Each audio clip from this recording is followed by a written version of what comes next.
Welcome back to the channel. If you've ever felt like your life is caught in a loop, repeating the same mistakes, attracting the same toxic relationships, getting stuck in the same emotional patterns, then this video is for you, because what you're experiencing isn't just bad luck or coincidence. In Buddhist terms, you're entangled in karma. And today, we are going to explore how to finally break free.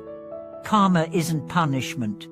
It's not some mystical payback system. In Buddhism, karma means intentional action, the mental, verbal, and physical habits we create and reinforce. It's cause and effect, playing out through our lives, shaping what we think, how we feel, and what we experience. If you feel stuck, it's because your past karmic actions, especially the unconscious ones, are creating present momentum. But the most important truth in Buddhism is this: karma is not destiny. It's process, and process can be changed. Let's begin with a metaphor. Picture a wheel spinning in the mud. The faster it turns, the deeper it gets stuck. That's how karma works. Every unexamined action adds momentum to the wheel. Every unconscious reaction reinforces the cycle. But the Buddha taught that with mindfulness, wisdom, and compassion, we can stop the wheel. We can get out of the mud. But to do that, we have to start with understanding what keeps the wheel turning. Buddhism identifies three poisons that drive samsaric karma: greed, hatred, and delusion. These aren't just abstract concepts, they're emotional and psychological energies we live with every day. Greed shows up as craving, addiction, clinging. We want pleasure, power, approval. We chase, we consume. But no matter how much we get, it's never enough. Hatred appears as anger, resentment, blame. We push away pain, reject what we don't like, lash out at people who hurt us. But that just breeds more pain. Delusion is the root. It's our basic misunderstanding of reality. We believe we are a separate self. We think things are permanent. We look for lasting happiness in fleeting things. And that sets up the entire karmic loop. So how do we break free? Step 1: awareness. You can't change what you don't see. This is where mindfulness comes in. When you start paying attention to your thoughts, speech, and actions, you begin to recognize the patterns. You notice, oh, here's my craving again. Here's that old anger. Here's my fear of not being enough. This is not about judgment, it's about clarity. You start seeing your karma unfold in real time. Let me give you an example. A man I know, let's call him David, had a habit of falling into the same kind of romantic relationship: intense, dramatic, short-lived. Every time, he felt heartbroken and betrayed. But through mindfulness practice, she began to see the pattern. She saw how his own fear of abandonment led him to chase unavailable partners. She saw how his desire for intensity masked his avoidance of vulnerability. And slowly, he began to make different choices. He learned to sit with discomfort, to speak honestly, to choose partners who were actually emotionally available. That's karma changing. Not through force, through insight. Stepped responsibility. This is where many people get stuck. They either deny their karma. This is all someone else's fault, or they drown in it. It's all my fault, and I deserve to suffer. Both are delusions. Taking responsibility means owning your part, not blaming, not shaming. Just seeing clearly what you've created, and choosing to create differently. It also means responding, not reacting. When something triggers you, pause, breathe. Ask, what is the karmic habit here? What new action can I take? Maybe it's choosing to stay silent when you want to lash out. Maybe it's speaking truth when you normally shut down. Maybe it's walking away when you'd usually cling. These small shifts are how you stop the wheel. Step 4: ethical living. The Buddha taught the 5 precepts not as rules, but as tools. They help you purify karma.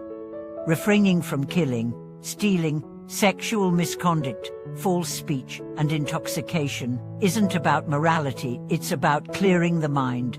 When your actions are clean, your mind becomes lighter. You stop planting seeds of regret, guilt, and confusion. You build a foundation for peace.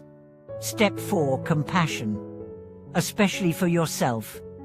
Most of us carry karmic baggage, mistakes, failures, harm we've caused. Beating yourself up doesn't heal karma, it reinforces it. But compassion creates space. It says, yes, I did that. Yes, I caused harm.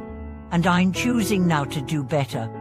In Buddhist teachings, there's a concept called confession and purification. It means acknowledging your past karma with honesty, making a sincere resolve to change, and taking actions to shift that energy. Whether that's through meditation, service, apology, or practice, it's how you transform guilt into growth. Step 5. Wisdom. The deepest freedom comes not just from good behavior, but from deep seeing. Wisdom means recognizing impermanence, that everything changes and no state is fixed. It means seeing non-self, that what you called meat is a process, not a fixed identity. And it means understanding emptiness, that things have no inherent, independent existence. They arise through causes and conditions. When you truly see this, clinging starts to dissolve. You stop needing to control everything. You stop defining yourself by your past. You realize, I am not my karma. I am not my story. I am the awareness in which all of this arises. And that awareness is free. Let's revisit the spinning wheel. When you stop feeding the habits, the wheel slows down. When you see the process clearly, you step back. When you act with compassion and wisdom, the wheel stops. And when it stops, you don't fall, you awaken. That's what the Buddha did. And it's what you can do too. And now, let's talk about support. Breaking karmic patterns is not easy, which is why the Buddha emphasized the 3 jewels: the Buddha, the awakened mind; the Dharma, the teachings; and the Sangha, the community. You don't have to do this alone. In fact, you can't. Surround yourself with others on the path. Share your struggles, celebrate your progress, learn from each other. Let me tell you about Maria, a member of a meditation group I once attended. She struggled with depression and self-criticism. But through practice and the support of her Sangha, she began to shift. She shared openly. She sat with her feelings. She studied the teachings, and little by little, the grip of her old karma loosened. One day she said, I realized I don't have to be the person my past made me. I can be the person my awareness allows me to become. That's it. That's freedom. So what can you do today? Start with one pattern, one karmic loop. Write it down, name it, then trace it. What triggers it? What belief fuels it? What behavior reinforces it? And then choose one small, mindful action to do differently next time. Not a grand gesture, just a shift. That's how the wheel starts to change direction. Remember, you are not your karma. You are not stuck. The past is a story, and the story can change. Thank you for being here. If this video gave you insight or hope, please share your thoughts in the comments. What karmic pattern are you ready to break? What's one step you're taking today? Like the video, subscribe to the channel, and share it with someone who feels stuck. Let's build a world where wisdom, compassion, and freedom are not distant ideals but lived realities. You may feel stuck, but the path is right in front of you, and step by step, breath by breath, you can walk free.